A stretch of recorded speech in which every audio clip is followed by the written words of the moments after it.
Wireless Authority for November 9th.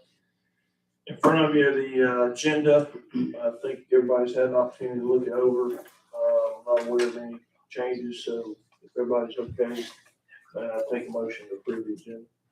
So moved. There's a second. We got a motion and a second.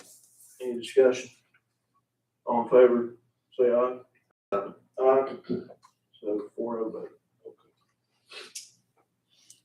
And just for the record, Mr. Ivy's on travel. I think he might be here for the board meeting, phoning in, but I don't think he's here for this. Okay. I'll start. Over to you. Okay. Hey, thanks, guys. Sorry. Thank you, gentlemen, for being here. Just want to, Tom's going to give a PowerPoint brief. We're meeting, I think we're meeting either weekly on this or bi-weekly on some of the communication infrastructure issues that currently take place. I would say there's a lot going on. Between the closeout of Gigabeam, looking at B, stabilization, trying to move forward with self-service in the county. There's just a lot of moving pieces right now. So Tom's trying to keep us in line here with a lot of these pieces, but just want to say thanks to him for helping us out with this. When you say close out, Gigabeam, you really meant close out of the grant. Yes. Close out the grant. I apologize. Yeah, that's right. I think what Tom's ensuring we are doing is, I would say, holding everybody accountable for what their responsibilities are, making sure we're fair. Okay, so I'll push it over to Tom, please. Okay. Thank you. Steve. Okay. I think whenever we talk about what's going on with communication infrastructure, it's really important on this first slide to realize that it's really a three-part plan. And hopefully after tonight, it'll even make more sense that that's true. Clearly the priority right now and the most activity, new activities in the 911 communication area, but we're also continuing to move forward on cellular, which is one of the three-legged stool legs. And then last but not least is closing out the body grant, but continuing to push forward with fiber and wireless internet services. And so tonight I hope to emphasize what's going on in each of those areas and some of the decisions that we need to make going forward to ensure success in all three areas.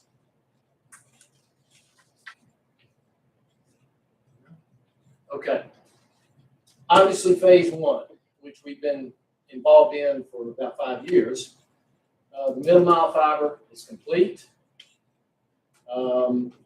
There are now almost 580 people connected, either wirelessly or with fiber, to the AEP middle mile.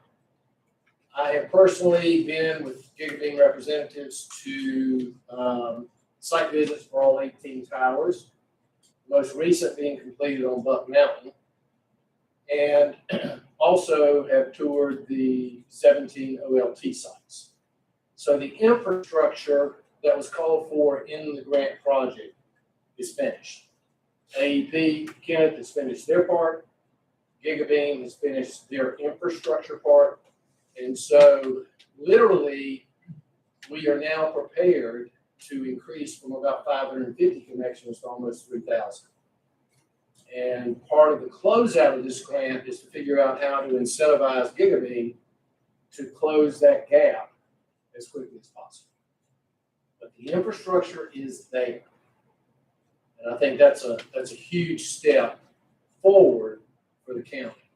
Tom, one question. Yes, sir. On the AEP fiber, the last leg I think was running from Elk Creek through the National Forest to Whitfield. I think they've been drilling because I think they got to bury it. Do we know if that's been completed?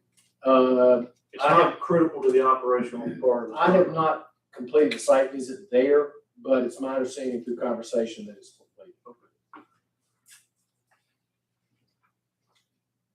It's your mind, and this is the wrong thing.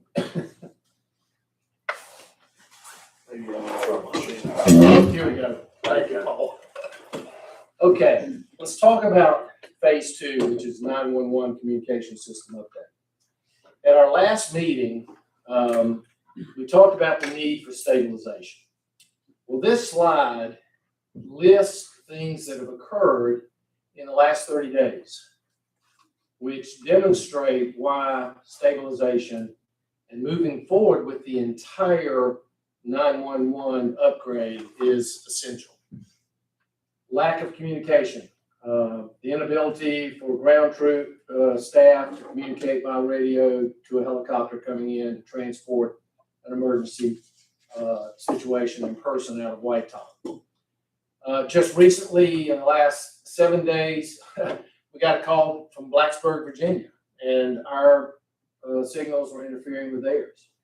And when Shane and the folks went in and looked at that, it was because of faulty equipment on our part that was allowing the signal to elevate in frequency and was creating literally interference with Blacksburg's system. Creeper Trail accident occurred. A biker was injured. A person not even associated with this individual had to ride their bike 2 miles to get to the nearest landline to make a phone call. And then when the call did go through 911, it was hunt and find with the emergency response people, because the folks who were communicating couldn't accurately describe where the individual would be.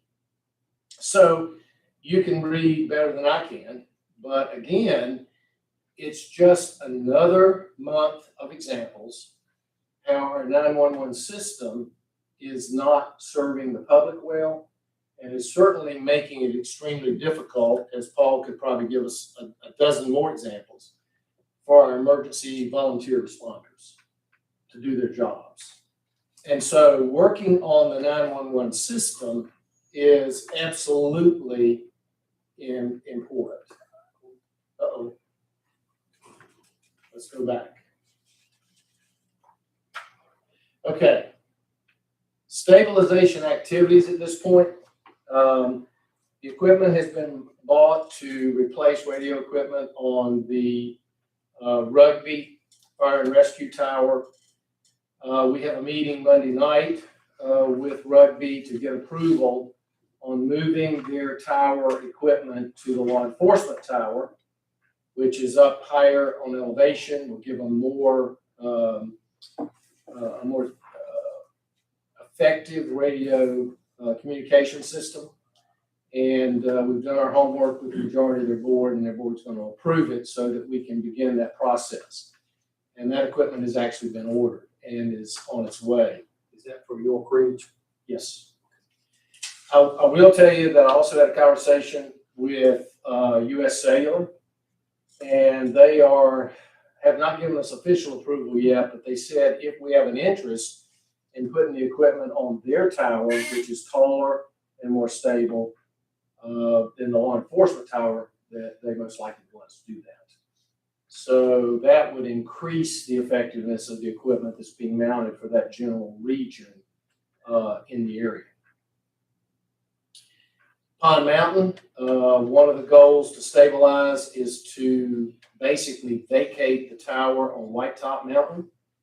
I went up personally to look at that, and I remembered Paul telling me several months ago about the drop cord that provides emergency backup electricity to our tower. And honestly, guys, I've got better drop cords that I use every day at my house. And we are unable to do anything to restore the tower. It is, in fact, obsolete and condemned. And so the idea is to put a temporary tower on Pine Mountain at a location that's been identified and the property owners have agreed, and allow us to put equipment on that, turn off the White Top equipment, and then in the spring, come back to you with a proposal to put a permanent tower on the same piece of property. You may remember that we talked about AEP having a tower on Pine Mountain, and they were going to sell that tower for $1 to Gigabeam. Well, that has turned into a legal fiasco. It seems that the man who signed the contract with AEP died, left the tower and property to 4 kids. 4 kids can't decide what they want to do and who gets that piece of the property, and they're fighting each other. But ironically, Kenneth, AEP didn't pay their rent for 2 years because they didn't know who to send a check to. And guess what? Clause in the condition or in the contract says the tower reverts to the family. So even AEP does not have rightful ownership from a legal perspective. And so it is one legal fiasco. We can go about 700 yards further up the mountain to the absolute last piece of property that is Grayson County. It is where Tennessee, North Carolina, and Virginia come together. The family has agreed. I went up and met with them. They've agreed to lease us a spot to put a tower for $1,200 a year, $100 a month, and believe it or not, a load of gravel to ensure that where we come across their driveway with any kind of vehicles to service our tower or to build a tower, that we don't let ruts get developed in their driveway. So it's pretty much a sweetheart deal, and it's done because the landowner said we'd be happy to work with the county. We will not work with a private vendor. We won't even consider leasing anything to AEP, US Sailor. They've heard all the names. And so we are working on an agreement to bring back to you for consideration. We believe that we can put that tower in place within the $450,000 budget that was approved at our last minute meeting for stabilization. The mobile repeaters and radios, Paul and Shane have talked about how to allocate those. They officially will be ordered next Monday. And then point and lookout equipment also will be ordered next week. Because again, we're having more and more interruptions in service because of the age and the lack of stability of that equipment. So the stabilization project is moving along well. The total project cost will be about $282,000, which is certainly far south of the amount we discussed. But even if we include a new permanent tower on Pine Mountain, that number would still come in about $350,000 to $370,000 instead of $450,000. So as we talked about, stabilization is critical, and those efforts are underway. I hate to say it, but about every week we have an issue requiring maintenance work and minor equipment replacement on towers and at our different volunteer stations. So as Paul has advocated for some time, not only stabilization, but permanent overhaul of the system is absolutely essential. And we were working on the budget for that, and we'll be bringing that back. It looks like it's going to be around $1.6 million to $1.8 million to do the total microwave and tower work with all the equipment that would be required for that. Any questions about stabilization? So the activity, sorry, anybody? The right now projected completion for this stabilization is 1 February. Yes. Yes. Right. For all. And if I think it will depend if we get the POs out. the POs we can get out. Yeah, I The think question's going to be the equipment. equipment. If we get Delivery. Yes. delivery equipment, that's Supply not the only chain. hang up we have right now. And also, Supervisor Fant, we are allocating money for contract labor so that we don't have to rely on Shane Prescott to do most of the install work. Right. It's too critical to have it delayed for that. I mean, for him to do that plus repair everything that breaks every week would be more than one person could handle. So if equipment comes in as projected, we should meet that deadline. But I don't know if y'all ordered anything from Amazon recently, but even they have said we can't guarantee a delivery date anymore on anything. And so this equipment delays could extend that period.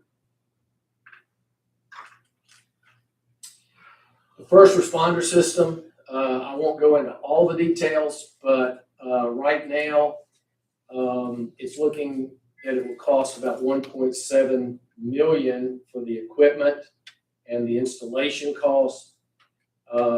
As you will hear about when we talk about U.S. Cellular and the relationship we're attempting to develop, they've agreed that once that agreement's in place and signed off on, that any of their current towers that we need, they will allow 911 equipment to be put on them. I was amazed. I honestly had never been to the top of Buck Mountain and didn't know they had a 180-foot tower sitting on top of Buck Mountain. And it looks like you can see the world from there. It could be a huge advantage if we can put that into the mix and the design for 911. They also have agreed to move slightly one of their proposed locations for a tower to support cell service and this is in the White Top area. Because if they move the tower to Fees Ridge, which is about a quarter of a mile southeast of where they propose, then there's a straight line from Buck Mountain to Fees Ridge to Pond Mountain, and we can do microwave without any problems and tremendously increase the effectiveness of the overall system. Also from Buck Mountain, and John, you probably know this where you live, and also you, Tracy, through Elk Creek, there's a tower on our northern border that's owned by Virginia Tech. And they have also agreed in principle that we can access that for our 911 system. And so that's being put into the mix of calculating and figuring out how to distribute our microwave signals.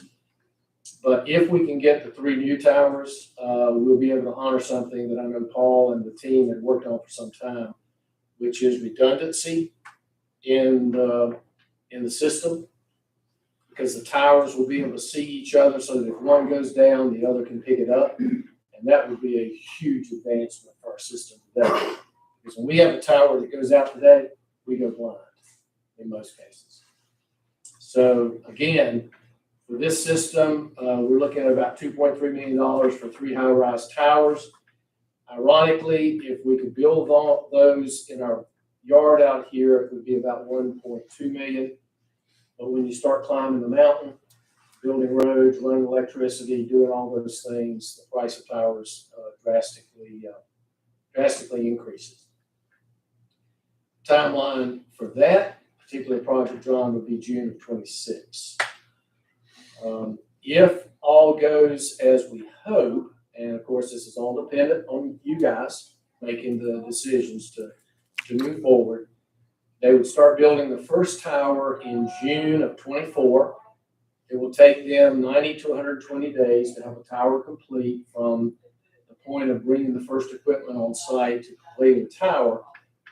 But being a company the size of U.S. Cellular, they literally will stair-step the development process so that when they start the first tower, 60 days later, they would start the second tower, and 60 days after that, they start the third tower. And so it greatly reduces the overall time required. And at that point, it's a matter of putting equipment on, doing all the calculation, all the work that's required, which just really goes beyond me technically, to have everything in place up and running. But these timelines are certainly not, we didn't try to impress you with a short timeline. I think we can beat these timelines, but certainly we can meet them based on everything we've heard from all the vendors and from Shane and some of the vendors associated with him.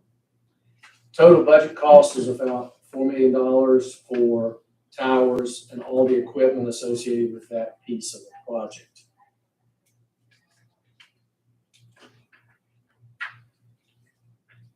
Oh, you may have to lean forward. Well, there we go. Funding. ARPA funds, if you notice, is $700,000 instead of $1 million. That's because we went ahead and took 300,000 out for stabilization. You know, we showed you 258, so we took 300,000 out. Our tax levy reserve, that would be through July of this past year.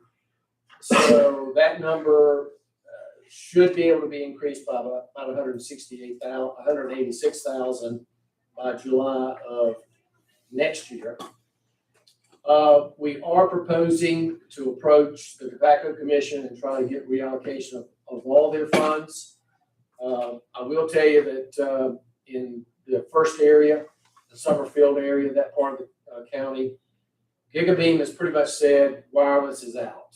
Because frankly, we didn't get property owners to put towers up. And so we're kind of back to the drawing board in that section.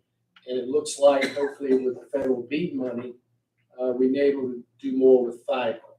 But at this point, wireless is not a great option in that area because we can't get property owners unless we put towers up. So if we can reallocate the Tobacco Commission money, that's about $475,000. That is less than the total of the two grants because we have spent a little bit of that money already in the western end, preparing and getting ready for some of the wireless deployment up there. What's the sense from Susan Williams about Sarah Williams. Sarah. I'm sorry. John, the last time I spoke to Sarah, she was willing to entertain it. If you recall, when they gave us our extension through May of 24, they not only gave us a year extension, but they said you could use it with different vendors and different technology. And so what we'll have to do is once we get the budget, and we're about finished with that, we take it back to their board and let them basically authorize that, yeah, they agree with. But the 150K that came with phase one for Briar Patch, that area, that 150K came through the wired road. That's not part of this. Okay.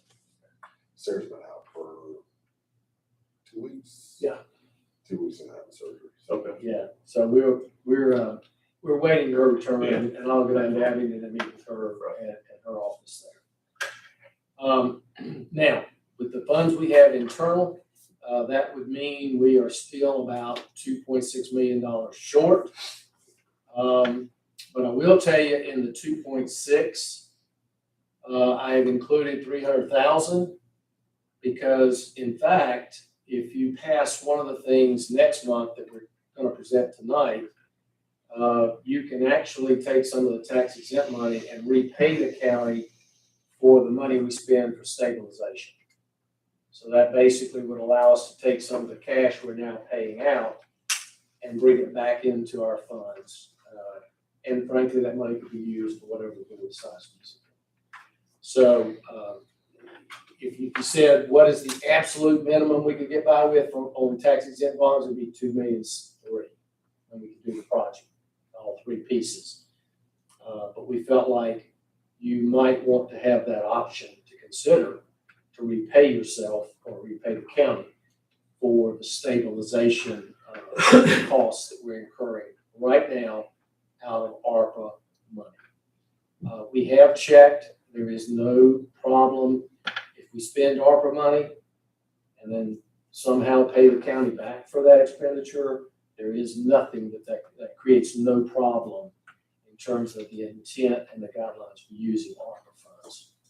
So it's just planning ahead and trying to be prepared to maximize our cash.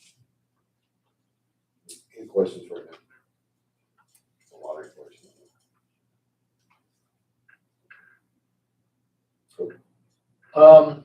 Stephen, have they been given the proposed first draft of the U.S. Cellular Agreement? Yes. Okay. Everybody has it. It's being given to you simply to read, review. At the end of the meeting, I would ask that you consider in the December Wireless Authority meeting to have a public hearing to get comment on having a relationship with U.S. Cellular. And it doesn't even mean that you have to approve that agreement at the December meeting. It's a matter that if you decide to go for tax exempt funding, you have to demonstrate community input and discussion about the use of the money. And so the public hearing would serve two purposes. One, to give you and management feedback from the public on the U.S. Cellular Agreement. But number two, it satisfies that issue that prepares us, if you decide in January to pursue tax exempt funds. You gotta have that in place, or you can't file the application. So, I hope that you will consider that and approve that. Could you repeat what you just said about January? Yes. In January, Supervisor Anderson, we would have a Virginia Resource Authority application completed. And that's the entity in the state that pulls tax exempt fund requests from all counties and then issues. They're estimating that if we went after 2.5 million, that we would be in a pool of probably 100 million total statewide. And so you have to file your application in January, and then you have to approve that application being submitted. You have to approve the amount of money that you wish to borrow. And as part of that application, we have to demonstrate public input. And they suggest a public hearing. So we're working our way to be positioned to do what you want us to do, but we're not asking for approval of any kind until January, go, no go, on financing the project. Based on what you just said, you're needing a motion to advertise a public hearing in December at a wireless authority meeting. Mm-hmm. Is that, you want that now, or do you just wait? Mr. Chairman, Chair. I'd rather have it now if we can get it. I didn't ask for that, but I think that would be good. Well, but is it appropriate at this point in your presentation to do that, or should we wait? I don't really think it matters. I think we can get it now or later. Okay, so the purpose of the public hearing is to seek public input to the agreement between U.S. Cellular and the county for the establishment of cellular towers in the western end. Is that? Yes. Okay. Is there a motion to advertise for a public hearing in the December meeting? Motion. So we have a motion. Is there a second? Okay. So we have a motion and a second. Any more in the discussion? Is our December meeting the same as our BOS meeting? Yes. Yes. Okay. So it'll be December 14th? Okay. That's Any other? Did you have a thought on what said at a different time, or? I just wasn't sure because we don't have them always. Always. Yeah. I think, there's just so many activities going on right now with this, the timing was right, we'll kind of push forward on this.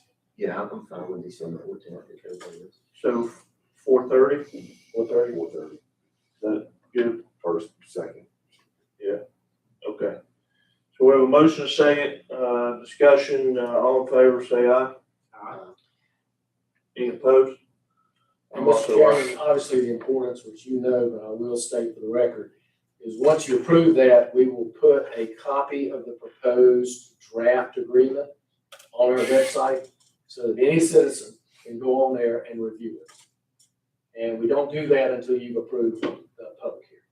So that The motion approved for the public hearing. Yes. That draft won't be in with the ad and paper, will it?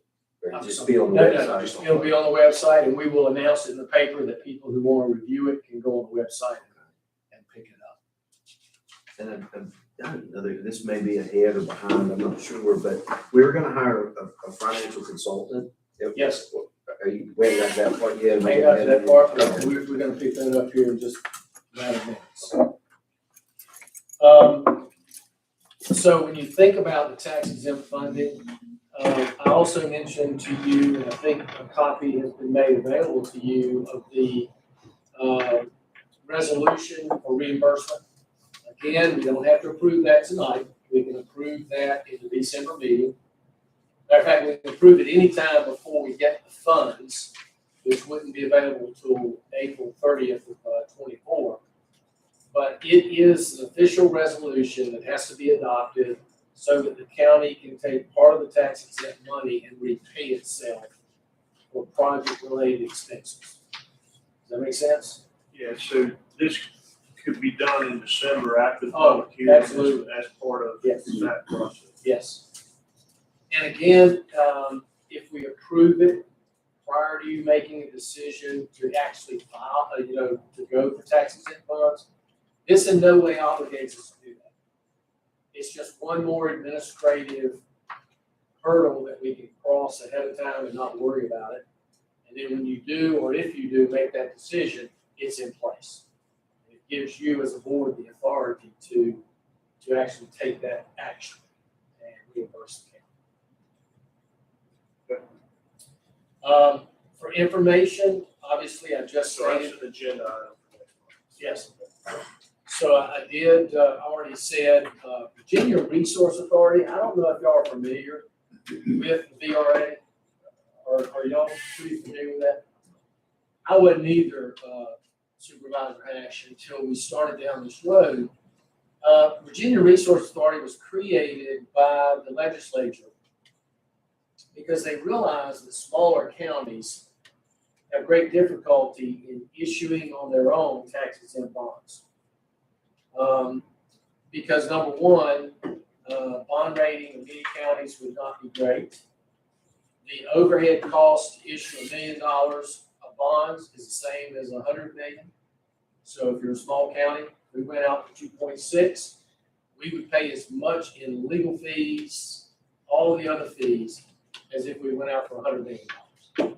So they created the VRA as a way to basically take small bond issues, pool them together.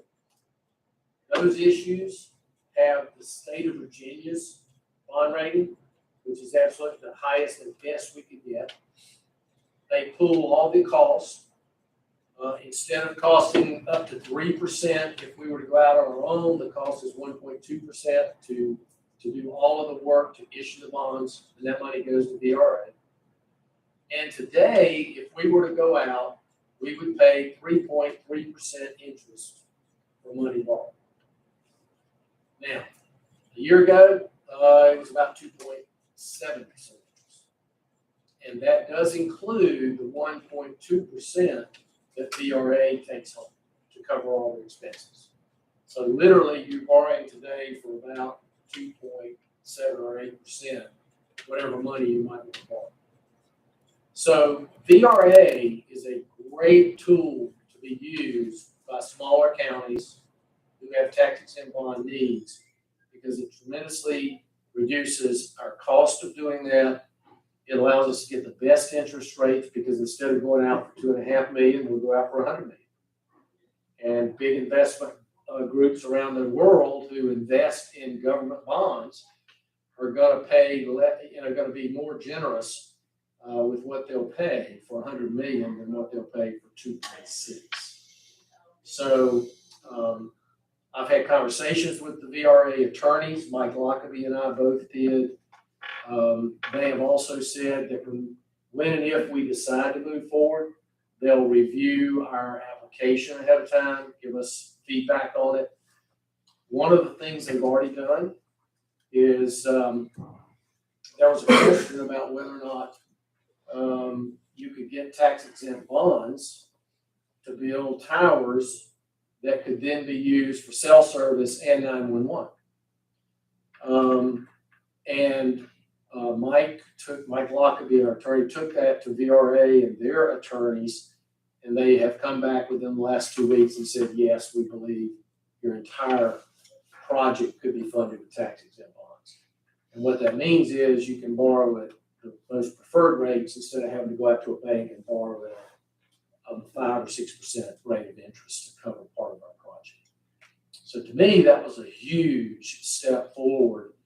And I give all the credit to Mike for putting forth the position paper that allowed them to make that decision.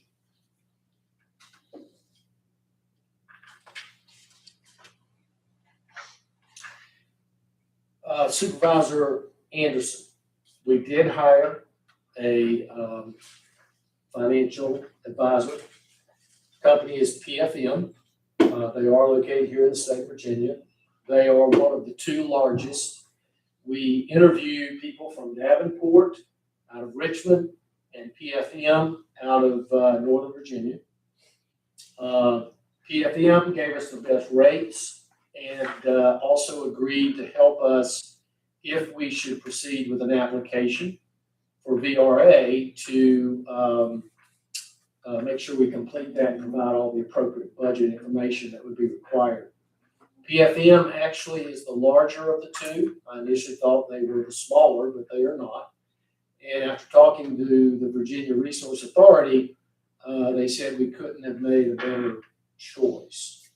That they actually work with VRA and have more tax exempt bond issuance over the past 10 years than any other vendor in the state. We will get an official report in December, but I can tell you at this point, they have run our financials. Nikki provided 3 years of financials, and we exceeded all the benchmarks. We are very financially stable. We exceeded all the benchmarks they look at. They applauded management, but also the board for fiscal policy. And we'll be getting a note from them a report that basically says, if we wanted to go out for as much tax exempt money as we could get, we could probably borrow $15 million. But again, they're not encouraging us, to go out and just borrow money to be borrowing. But certainly our ballpark of 2.6 would be, 2.6 would be, wouldn't be a heavy lift for the county. And they'll come back with a formal recommendation on that as well. But I've been real pleased with them so far. They've been very responsive and very helpful. And I look forward to getting their final report. That answer all your questions. Mm-hmm. Yeah, okay. That's good. So, got the public hearing scheduled. Yep. You got everything you need right now. Yes, sir. Yes, sir. The body grant closeout process.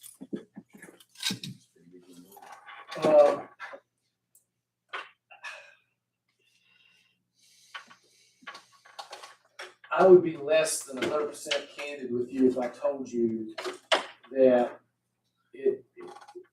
that I'm really 100% comfortable with this closeout process.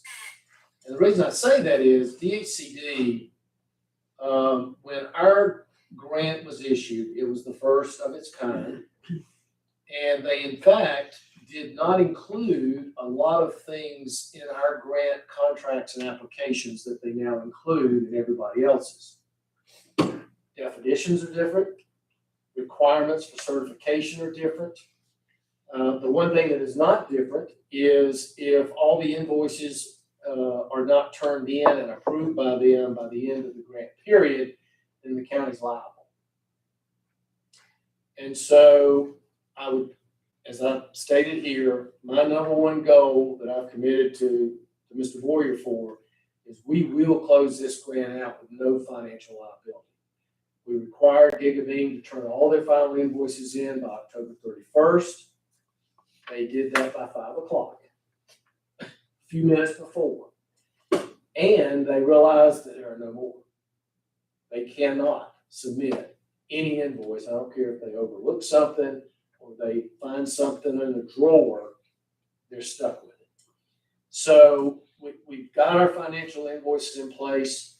I've completed both of the site visit tours that DHCD required of towers and OLTs. We are now looking at speed tests.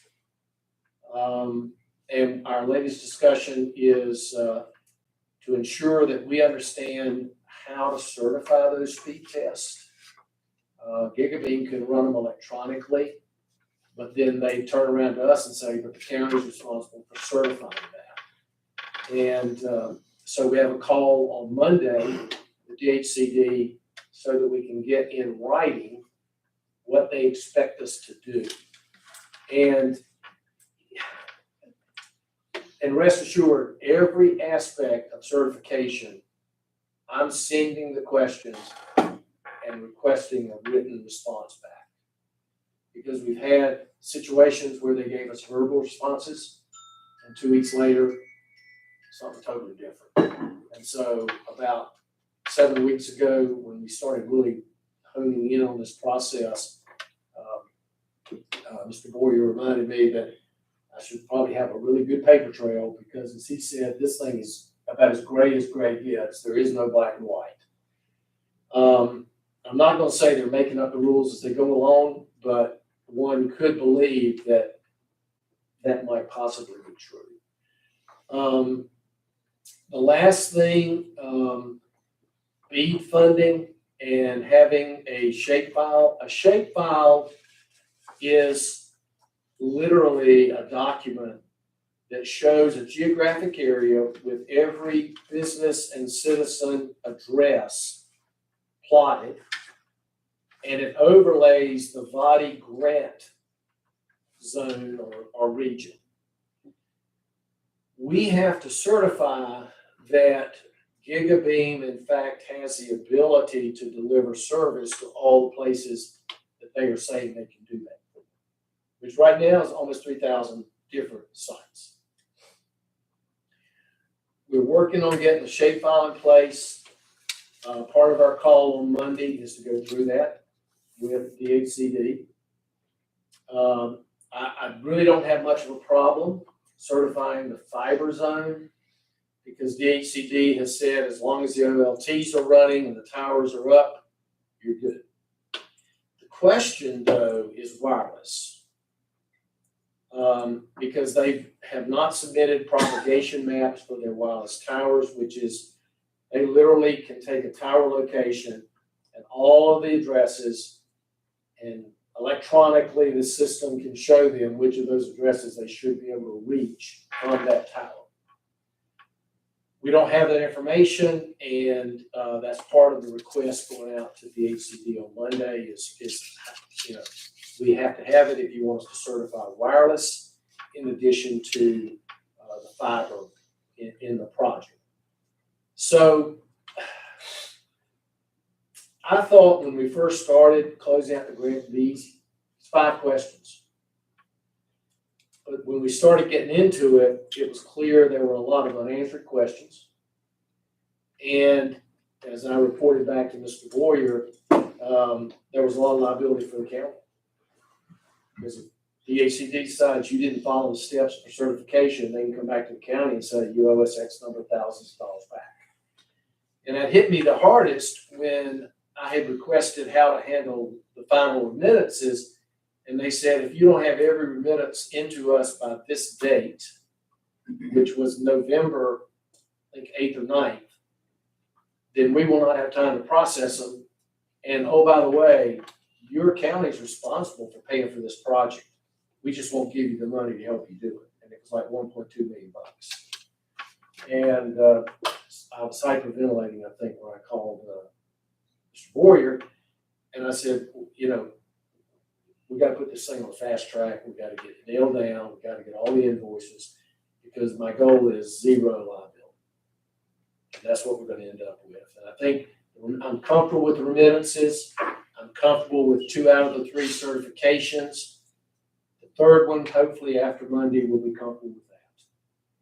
But it has certainly been a gray zone process, even to the point that we get 2 different answers from 2 different people out of the same department at times. And again, that's why we basically went to a written communication response only. I don't take verbal responses anymore. So we're going to close this project. We're going to close it and not have financial risk for the county. As far as BEAD, the last thing they mandated is that we have to be prepared to file a BEAD challenge, because in BEAD funding from the feds, it's not about do you have the ability to serve, it is, are people served? In our grant, it's, do you have the infrastructure? I mean, literally, guys, Gigabeam could have connected 0 people, but have all the infrastructure in place to connect people, and they would have gotten their money. That was the way DHCD wrote the grant contract with them. In B, it's all about, do you have a service at your house? Do you have it? And if you don't have it, you're considered unserved. I don't care if there's a line running across your garage. You're unserved. And so they want us to be prepared to challenge what Gigabeam reports so that we'll make sure that we know who is not served in addition to underserved. And it may take a survey on our part to get to the bottom of that. Sandy Terry, who y'all know has worked with us, is working with me now on looking at a survey questionnaire that we could use for that purpose. But the entire BEAD process has not been formalized. They thought they were going to start challenges the end of October. This past October, didn't happen. The guidelines have been published, hasn't happened. They're now talking about the fact that it could be springtime before the challenge process starts, and then you take about 12 months to get around to when money might come out from the feds through the state to approach the fiber extensions in communities around the state of Virginia. I know that there's a presentation at your VACO meeting on Monday. I'd recommend every one of you go to this going. I mean, you need to hear this because on one hand, the politicians are telling us there's a bucket of money that's so big you can't help but have everybody connected, and it's going to happen, and it's going to happen within a year. And what they're saying is not matching with what's happening administratively, because they're already about 6 months behind their own timeline for even introducing the program and starting the process. But we want to be prepared for it. You might remember from prior discussions that we can't apply for BEAD money. Only vendors can apply. Comcast, Gigabeam, Verizon, US Cellular, anybody that's in the business of providing fiber services for internet. But they have to have a letter of recommendation from us in order to qualify. And so I'm setting up meetings with all the vendors who currently have fiber in the area. This week we had one with Citizens. Citizens. They're out of Floyd County. They have fiber going through our county. But they've never connected anybody because when they got their money, they had to get at least 90% of the potential customers in Floyd County signed up before they could go beyond Floyd County. And so they literally achieved that this past year. But we're going to meet with all of those vendors, find out where their footprint is, what their ideas for expansion are, because we can support more than one. We don't have to support one. We could literally support every single one of them. And Supervisor Fant, you remember we had conversations with SkyBest out of North Carolina. They actually have 47 customers in Virginia. Grayson County? Yeah, in the Rugby area, Supervisor Anderson. And I've actually talked to them because they have an interest in possibly extending some fiber in that area, because they'll never be served by the current project. It's just not, it's going to be impossible to reach a lot of those families the way they're situated geographically. So BEAD funding, lots of money, very unclear about the process, but we are trying to do the things that we know to do, like meet with vendors and find out who's interested. The one thing that's still hanging out there, though, I think you'll hear this on Monday, is the state of Virginia will establish a maximum connection reimbursement fee that will go across the state. And if vendors don't think that's gonna be high enough to run fiber in Grayson County, nobody's gonna apply. And so we're still trying to figure out from DHCD how that sort of equates to their goal of 100% connectivity and what flexibility might there be. Because Grayson County is the second most disconnected county in the state. Believe it or not, Carroll County takes the prize. They are the first or the greatest disconnected county in the state of Virginia. And so part of the discussion we've had with DHCD is around what we're talking about with USA. BEAD is not supposed to be primarily for anything but fiber.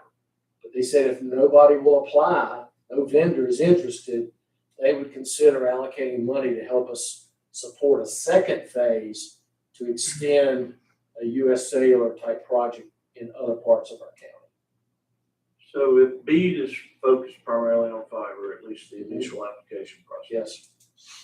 The shape files that you're hoping to get, what the wireless propagation maps are going to show is obviously a lot more people that could be served just because electrons go further than fiber. But those wireless customers aren't considered served as part of the BEAD application, right? I mean, because it's focused on trying to get people connected to fiber. Is that, do I have that right? Correct. So then if we're thinking about, we got an application and the funding costs may cap who we can connect. When we did this initial plan in 2017, we phased the county based on, at that time, need, right? Mm-hmm. Well, now we've done some infrastructure. We've got a lot of people connected. Areas have infrastructure in place, but we've got areas, as you highlighted, Briar Patch, Hines Branch, Pine Mountain, Summerfield Community, don't have an answer right now, right? So is there a way to take these shape files and then do what we did then, and that's prioritized by phase? So that when we apply, if they cap it, let's just for the sake of discussion, it's $5,000 per connection. We may have areas in the county that can get 5,000 to get connected for 5,000, but we may have areas that are 7,500 or even 10,000 just because the geography gets a vote. And so if that's the case, are we able to then continue to press on the application process and using a priority system? If we get funding, ISP partners, this is where we want to focus the efforts based on need and cost. Does that make sense? Mm-hmm. Mm-hmm. Is that in the realm? Because that's what I think I'm seeing on goal number 2 there is that you're going to come up with these shape files similar to what we did in 2017. That's going to show where the areas are, and then we, the wireless authority, need to kind of come in and have a discussion about how do we prioritize it. Because some may qualify, some may not. We are going to do that. Is that? Yes. Okay, so The that's the answer process. is yes. Okay. Because all of the 2 vendors we've had face-to-face meetings with thus far, Citizens and SkyBest, first thing they said is, can you show us where the underserved and unserved people are? Can you create a shape file that shows that? And so we are literally, once we get Gigabeam's final file and we go through that process of reconciliation, we can then generate a shape file for every area that's not served or is underserved in the county. So when we meet with these vendors, we'll be able to put on a table so they can look at their current fiber footprint and decide, okay, SkyBest, for example, they said right off the bat, we would have an interest in the Rugby area, but we're not going across the county. Fine. I mean, if you can connect 150 more people, that's 150 you don't have today, because it's a logical extension of their current footprint. We're going to talk to Comcast,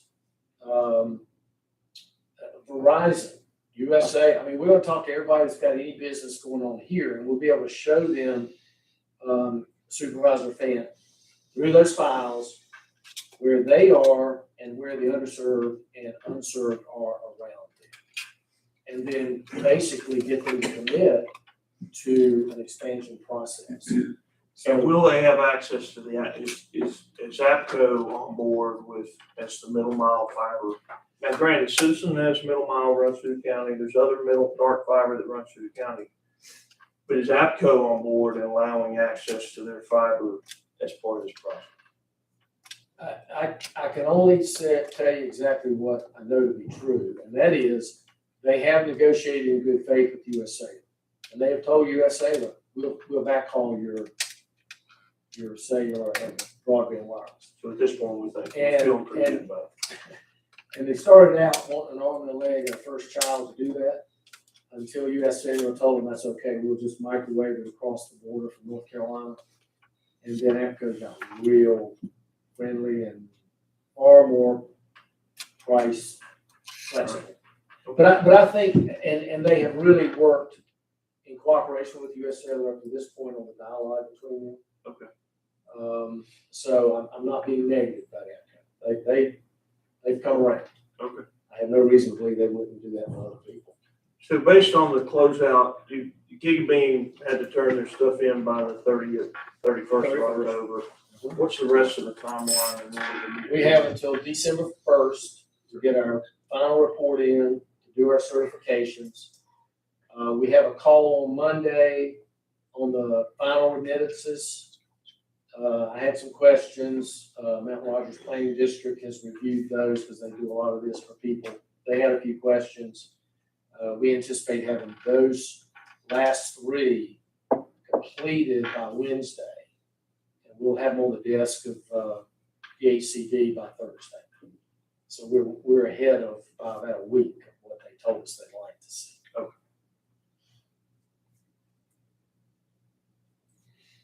So that's where we are. There are a lot of moving parts. I apologize. I may not have kept it all this. I may have confused you, I guess, in some ways, but we're working hard to try to get this thing closed out and keep moving and continue to work on US Cellular at the same time. So on the closeout, all right? Mhm. So originally we were gonna do 6,000 hookups. We did about 400, 500. What? Is that actual hookups or people that have access? No, originally, according to the grant, we were gonna have the ability to hook up 2,927 citizens or businesses. One point, we're talking about the body, and so Yeah, body wasn't, it Yeah, wasn't everything, it's Yeah. not the entire county. Right, so it was gonna be 2,927. Currently, they have technology in place that meets that requirement. Matter of fact, they're a little bit over, according to their numbers. And so the real challenge now, and I guess one of the last questions in the closeout is, I know for a fact, Gigabeam has been paid for routers and drops that would allow them to meet that goal. And they've only connected 550 people. So my question with DHCD is, you already paid for it. Shouldn't there be a way to withhold some money to encourage them to go ahead and ramp up connectivity? They've got the ability, which they do, and use that. It's already been funded by state money. And so DHCD is trying to decide whether they want to do that. Yeah, I guess my concern, they turned in the receipts. We still got a lot of people hanging around in the balance. What is their obligations to us once it's closed out?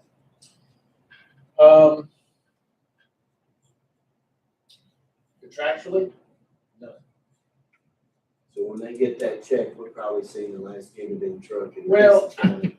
I guess I don't believe that will be the case because they have the ability to start connecting. I mean, they have the ability to start connecting a lot of people. And honestly, over the past year, they have been working their off to create the infrastructure. And now they have the ability to start generating revenue off of these. I mean, in the last month, they've connected 100 people. Not setting the world on fire, but that's twice as many as they've ever connected for a month. So their only incentive would be to serve these people to get, the service up Yes. and have the customer. Yes. And then we still get a little bit back off of Correct. of that for Correct. the old agreement. That's good. Right. Well, yeah. And we It's are- hard to And, put around the new people's agreements. and again, we have posed the question to DHCD, which we have to have their approval to do this, about withholding $500,000 or $600,000 of this last money and have them give us an implementation plan to connect the rest of the people. And then if they connect, we give them some money. But we have not gotten a definitive agreement from DHCD. And the bottom line is, we're out no money. I mean, when we close out, the county's out nothing, but we got the 550.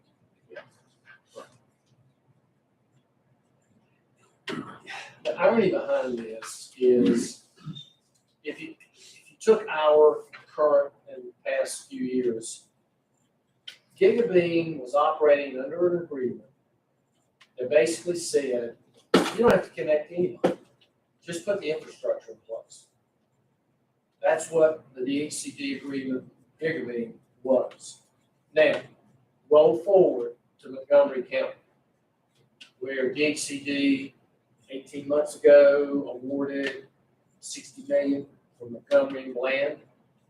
Guess what?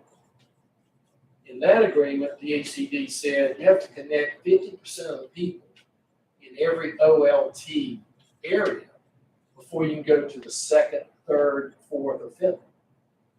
Totally different contractual financial incentive. Their agreement is driven on connectivity. Ours, which is the first one written, is driven about infrastructure. And again, if I could go back 5 years and give DHCD a heads up, you'd say, wait a minute, we gotta have an incentive for connectivity, because that's for us, that's what we Well, want. you keep, I feel like you're reading my mind here along this, because I feel like that we're in that movie, Back to the Future. And we've gone back and here we are again. Just, I guess we need to pace ourselves so we don't overlook. There was a lot that was overlooked previously, a lot of pitfalls we didn't see, those kind of things. A lot of things that came at us we had no control over. Just, we gotta pace ourselves and make sure we don't overlook something again or get ourselves tied up in something we can't get out of it. Because it's, John says, geography gets a vote. It does, and when I talk to the DHCD people, they're all about everybody ought to have fiber. And I said, well, okay, I wish everybody could have fiber. But then I talk to the vendors who say, if you can't bury it, probably shouldn't rely on it.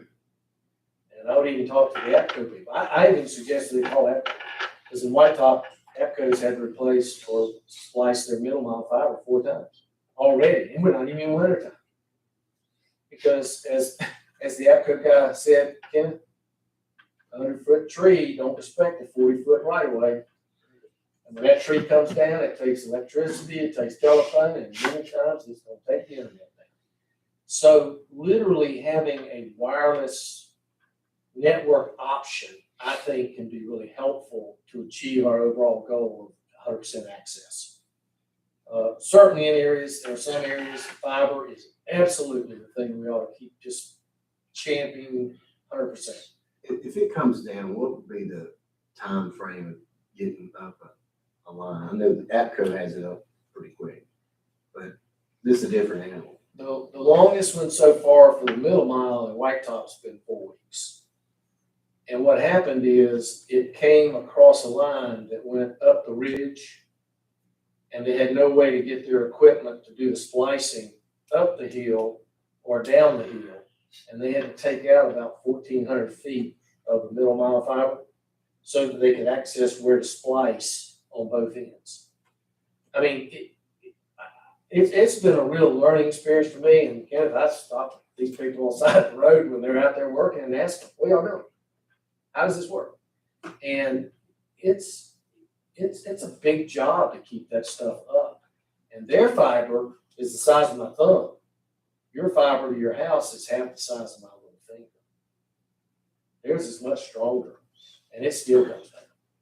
And that's what that tie-in from through the National Forest Yeah, that's going underground is a redundant thing. So if it breaks here, it feeds this there's way. another way to feed.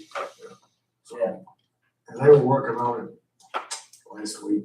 I come through there, so I don't know if it's been completed, but the National Forest was held it back 2 years to do that redundant panel thing. So we're at the closeout stage with the body portion.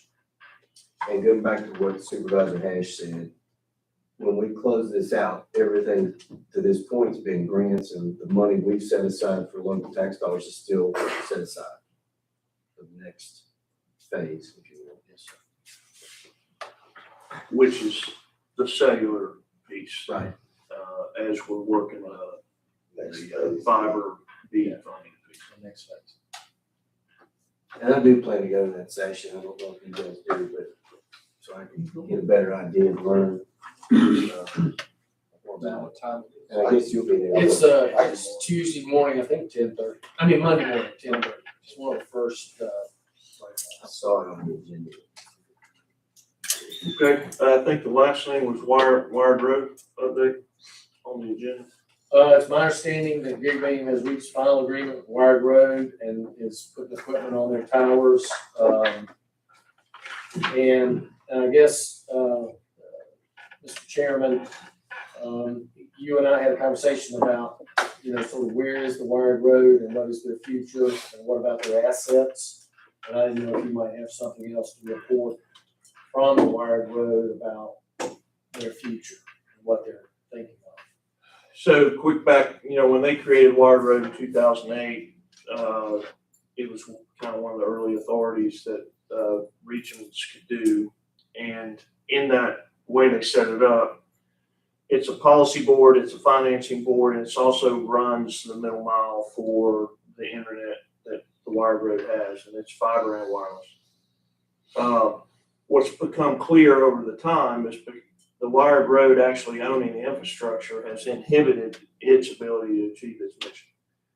So in the last year, we've been working to redesign the Wired Road so it's focused on policy and financing, which is similar to how this authority is set up, and divest itself of the operational side, especially on the wireless side. I think they're going to retain, the current idea is to retain the fiber that runs out to Wildwood. The fiber that's in the ground that currently is operational. But the assets that the Wired Road has there's several towers. Towers can mean a lot of things, but the most of them are 120-foot poles or towers. Some of them are standalone, some of them are wired stabilized. But anyway, and the equipment on that, and the current idea is that will be given back to the counties that wherever that equipment resides. And so that's still working with the lawyers to come up with a plan how we would do that and how that would divest. But that's kind of the idea. And so the county would then have the ability, this authority would have that equipment to then do something with.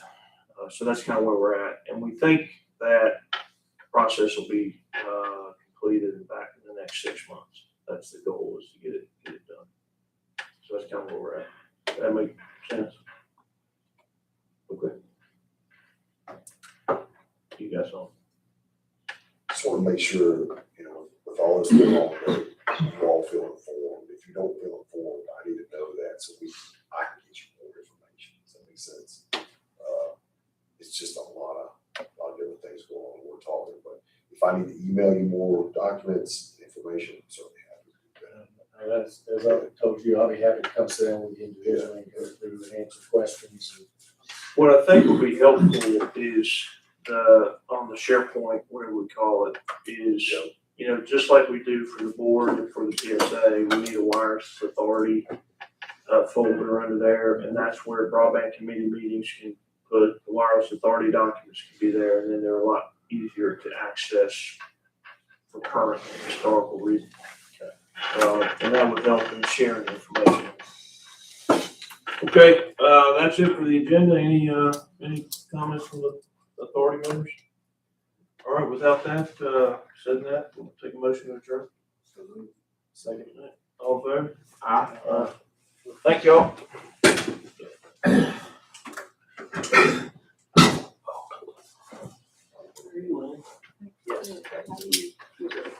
Thank you.